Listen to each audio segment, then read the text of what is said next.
Thank you very much for that kind introduction, and also thanks to Petra and her team for inviting a global village to explore and to explain a bit on what we've done right, but also on some lessons learned.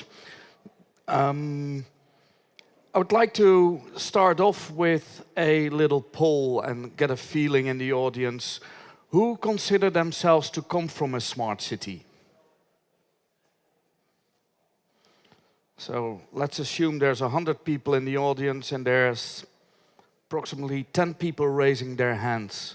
So does that mean that 90% in the audience comes from dumb cities? And that's the whole thing about smart cities. It's a definition question. If you Google it, you will see that there's over 300 definitions on smart cities. And actually, the definition of smart city has been invented by IBM some decades ago when they started to work in Rio.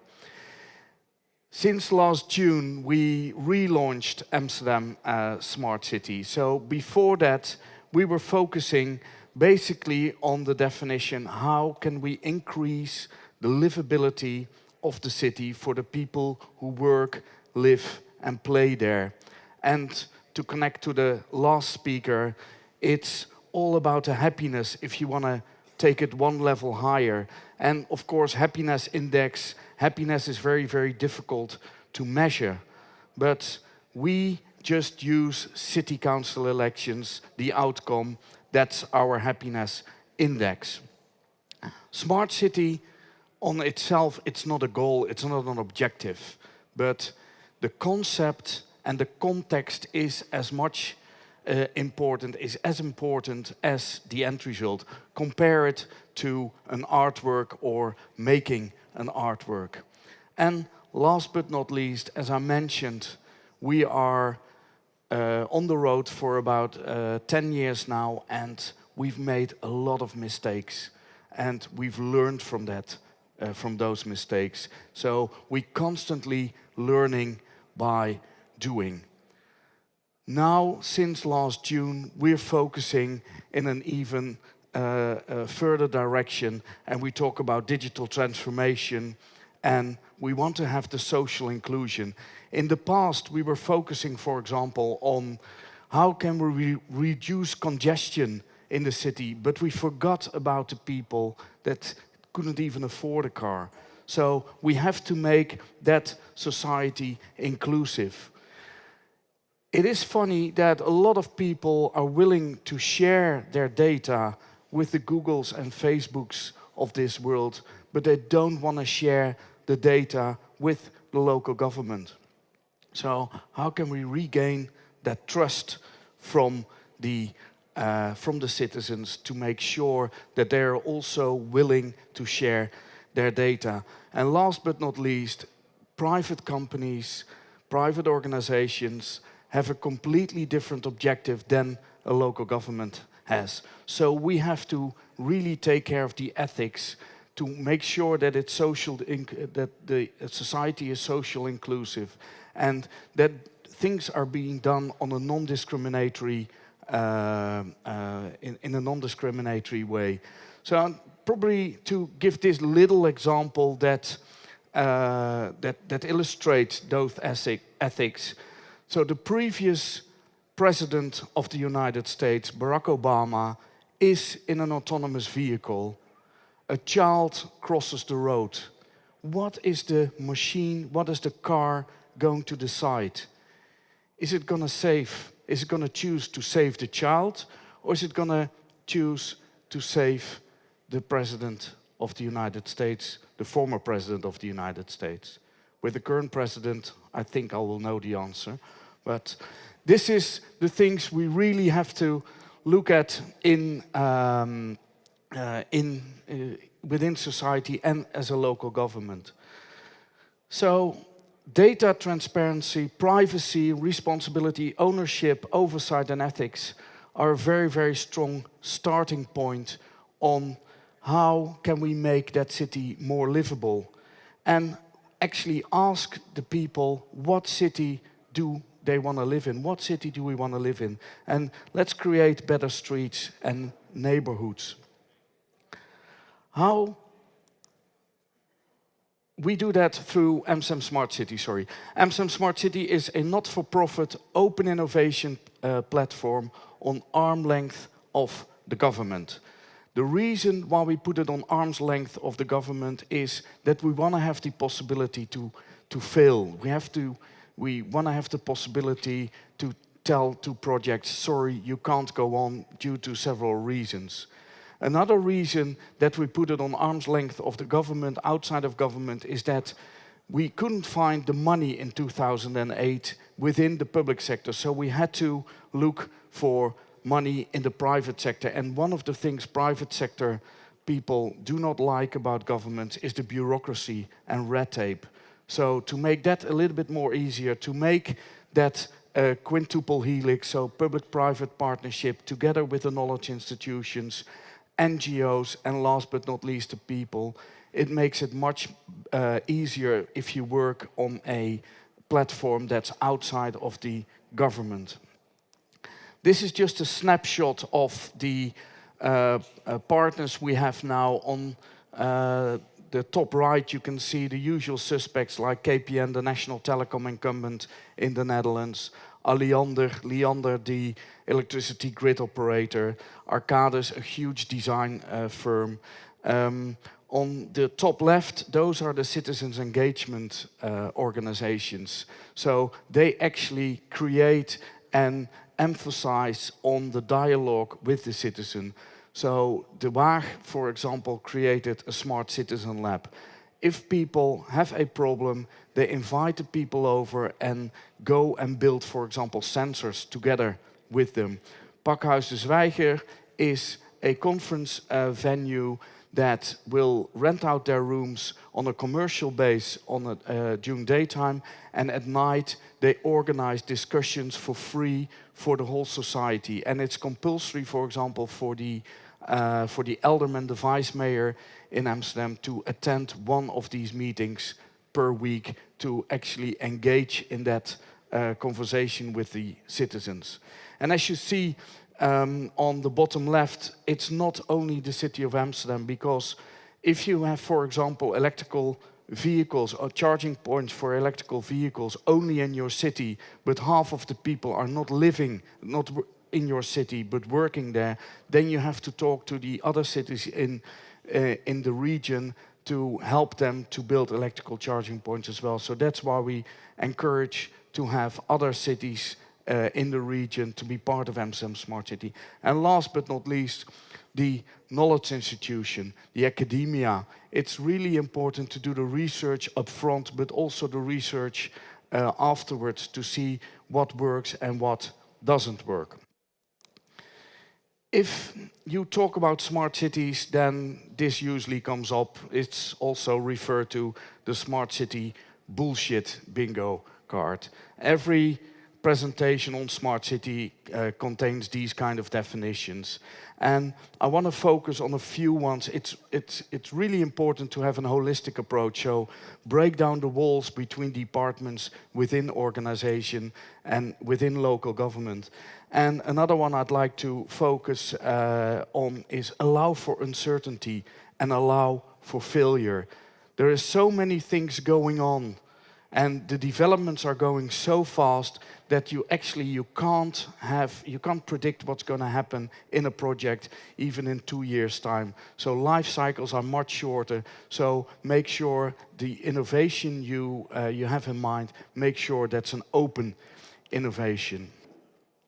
These are basically the starting points of Amsterdam Smart City. As mentioned by the previous speaker, you have to put the user central, the end user central, which is your citizen. Learning by doing. Create an environment within your organization as a local government where failure is actually encouraged.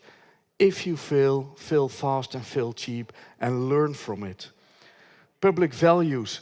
It's the role of a local government and Amsterdam Smart City to focus on these public values. So all the developments are done in a sustainable way, economically, socially, ecologically, and but also financially. So one of the things we learned in the past is don't use subsidies anymore.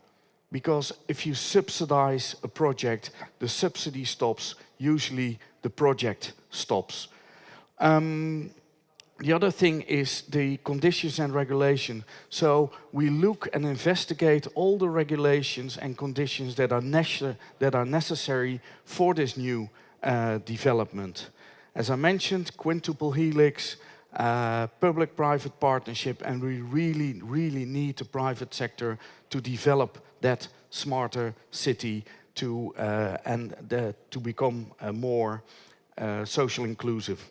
And everything we do is just open and transparent. Everybody can join us. Everybody can come up with an idea. If it's a person, if it's an organization, if it's a local government, if it's a department within local government. And we try to do that in the most transparent way so that everybody can see that. To give you an example on that one is, we in the past used these 3 layers of data. So we had the internal data, and if it was allowed to share them with the partners, we would share them. And if there was no other risks, then we would put them in the open. Now we've changed that whole paradigm. So all the data are open by default in Amsterdam. And that's one of the bases for your smart city. So, and sometimes you have to take really bold measurements to open up that data. To give you an example, the public transportation company within the city of Amsterdam, which is 100% owned by the city of Amsterdam, there were 2 people there. They didn't want to open up their data. They didn't want to share their data, and they came up with all kinds of excuses. There was no other way than getting those data by actually sacking, by make these people redundant, fire them to open up those data. And we figured out afterwards why these people didn't want to share those data, because it highlighted that they were doing not a very, very good job. So sometimes you have to take really, really bold measures to open up those data, and you have to be very courageous. For example, the alderman, the vice mayor responsible for finance in Amsterdam, now actually puts his profit and loss and balance sheet real time on the internet. The first 2 months was a big party for all journalists, because they found all kinds of mistakes, wrote about it, but that was done after those 2 months. And basically, the people within the community, all the experience and knowledge within the community, contributed to make that profit and loss and that balance sheet even better. The basis of the data are the promise for the life in the city, and actually they're the fuel of the city. So we want to have all the data inclusive. So we have 180 different nationalities within the Amsterdam metropolitan region. And we want to make sure that it's not a one-size-fits-all, that we take into account all these differences. But we also want to make sure that it's equal, that everybody is treated equally, so that there's no discrimination. We think that people should control their own life, and people should have the possibility to be digitally forgotten and to start a new life. It has to be tailored to the people. So people, as I mentioned, it's not a one-size-fits-all. So the data have to be presented in a way that actually people can use them. And data do not rule their lives. Algorithms do not rule their lives. It's humanity always comes first. And as I mentioned, open and transparent, open by default, make sure that everybody sees what is happening with the data. So for example, if we collect data with cameras or with sensors, in the city, then we want to make transparent which data is collected, what are we doing with the data, what's the purpose of the collection of the data, and what is the outcome of the collected data. We have to make it legitimate as well, so to make sure that all privacy rules are respected. Another thing to open up and to use the open data is basically to open up the algorithms in Amsterdam. And in the past we had a competition called Apps for Amsterdam. That was a successful competition challenge for people that actually build applications based on the open data. And we thought we have to take that one step further. We want to make it transparent on what the algorithms actually do. And it brings together the open and civic tech community and innovative policymakers in Amsterdam. And together they open up the models and the code behind that algorithm. And in the whole process, we use the strength and the knowledge and experience of the community to actually improve those algorithms. One of the examples there is the notifications, and I'm not a technical person, so I have to read this out, I'm sorry. So notifications done on the internet or in other forms are classified in main and subcategory based on historical textual data. And the data representation is done, and the technical people amongst you know what I mean, with term frequency and inverse frequency, and classification is done by stochastic gradient descent. And the whole algorithm is based actually on 3 years of historical data. So what happens? A notification comes in, then based on the text in that notification, we try to predict in which category, in which subcategory it has to be placed. If the predictability is over 40%, then it goes to a certain subcategory. The person who puts in the notification gets some follow-up questions, and it will be dealt by that department. If the predictability is under 40%, then it goes to a general form, and it will be put to an employee of the service desk. To prevent that a notification of, for example, sensitive matters is not acted upon timely, so for example violence by persons, we increased that category to make sure that there's no hazard or no danger.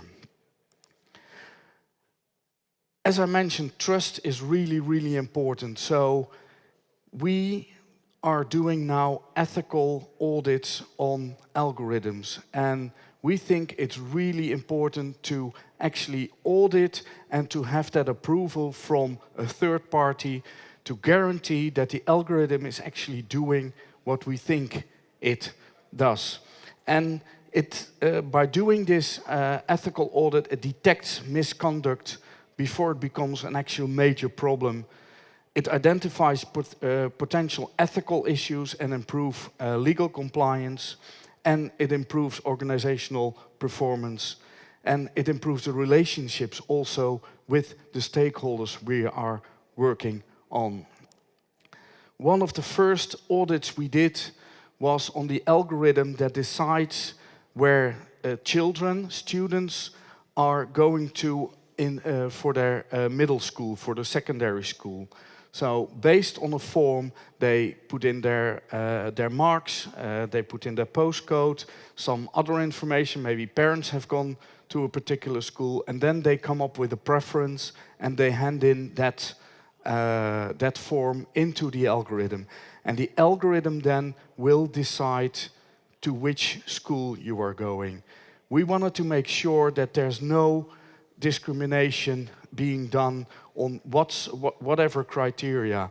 And to prove that the algorithm is actually working, the daughter of the late Mayor Van der Laan had to go to her school of her fourth choice. So there was no preferential treatment for the daughter of the mayor. She was put into that algorithm as well, and she was placed onto the school of her fourth choice.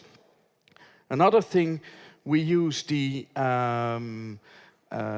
algorithms for is to prevent bad things that happen in domestic violence, for example. So if when we have a suspicion of child abuse in a family situation, then a child will be dealt with by almost 11 organizations. They don't talk to each other. So we thought, how can we prevent by making an algorithm that really bad things happen? So now, during the interviews, all the questions that are put into a form, that form is compared with 10,000 previous forms and is looked at, and sometimes of the health organization can take the decision to put a child 2 weeks earlier out of the family situation than we would normally, to prevent that really bad things would happen to such a person. We've learned our lesson also the hard way. So there was a fire in an apartment block, and the fireman went in, and one of the firemen gets stabbed by the people who was living in that apartment block. With the evaluation, the police said, yeah, you should have known that Mr. X is living there and that he is a very dangerous person, so you could have known that you could have been stabbed or there was a danger. So from that point on, we combine all the data that is available only per incident, only temporarily. So if there's, for example, a fire in an apartment block, data is uploaded to a cloud only temporarily, and algorithms will help to decide which person they need to rescue first, or they can actually see if there's hazardous material behind one door, or even they can detect if there's a lot of if there's high temperature behind one door. So basically, by combining all that data, just temporarily, you can prevent that really bad things happen. As I mentioned, we have this. We did a lot of lessons learned, and actually we put all the pilots that were not ready to scale. We put that on something called an innovation graveyard. So it's if a pilot is not ready to scale, don't waste it, don't throw it away. So we reassess all these pilots again every 6 months, and 9 out of 10, when you combine 2 or 3 of those pilots, they are certainly ready to scale. And as I mentioned, the role of the academia, of the knowledge institution, plays a very important role. So I can recommend to you to read this report of the University of Applied Sciences, and you will find some lessons learned. So subsidies, the government needs to take the right role, because the government can't do everything right, make use of the political life cycle, etc., etc. As we think there's a lot of knowledge outside in the community, but not only within the community of the city of Amsterdam and the Amsterdam metropolitan region, but worldwide, we created an international smart city community. About 6,500 people are member, and we organize events online and offline. So when you register or when you join this international community, you can put out your questions to the international community and ask them for help. If you have a nice and great development, please post it as well to this community, and make sure that you will keep that conversation going with the community. So if you If you want to join, just go to this website and register and join our international community. Just to recap, so why Amsterdam Smart City? Because we think it should be about ecosystems and not ego systems. So that's one of the reasons we also put it outside of government. Independent, so we can act not being too, not to have too strong ties with any organization, but act independently, learning by doing, allow for failure and allow for that uncertainty. And we're there to facilitate people, organizations who really want to make impact on society, to increase that livability, to increase the happiness of the people. And again, we are there to protect the public values. So everything is done in a sustainable, economic way, social way, and ecological way. We developed a new type of event, festival, Smart City Festival, in last June, which is called We Make the City. And instead of having a one-day conference, we decided we're going to have a 4-day conference, divided, spread out over 100 venues within the city to encourage that dialogue with the people, with the citizens. So it's 2 days during weekdays, 2 days during the weekends to engage the citizens and to have that conversation with the people. So if you are about to make your travel plans for next year, please be invited the second and third week of June to come to Amsterdam. That's basically what I wanted to share with you. I'll be available after this presentation for questions. So hopefully we can continue the conversation either in person or virtual via our platform or our community platform. Thank you very much for your attention.